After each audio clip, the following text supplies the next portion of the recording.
Every day is family day for us. Pupunta kami ng city at minabuti namin to take the bus. We decided to leave the car at home para kahit saan kami dalhin ang aming mga paa. Hindi problema ang parking. Anyway, malapit lang naman ang city sa aming bahay.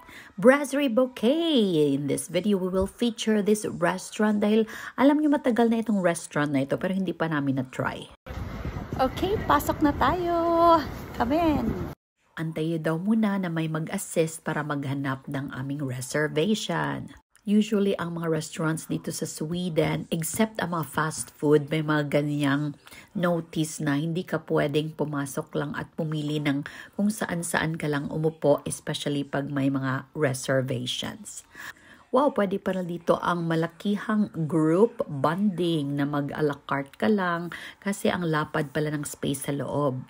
Dumating na ang first order for the lovely daughter. She has their specialty na burger, brasserie burger and french fries on the side na walang dressing. Kay Daddy Chef naman is beef tenderloin sandwich with horseradish and meron din siyang french fries and béarnaise sauce on the side. Tikman ko nga ang order niya maya-maya. So, ang akin naman ay narito na.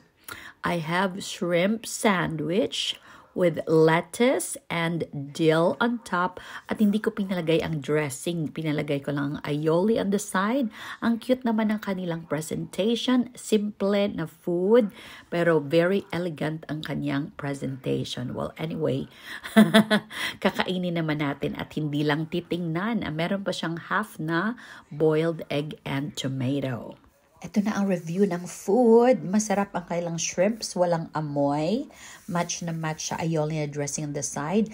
Pero ang bread ay napaka-dry.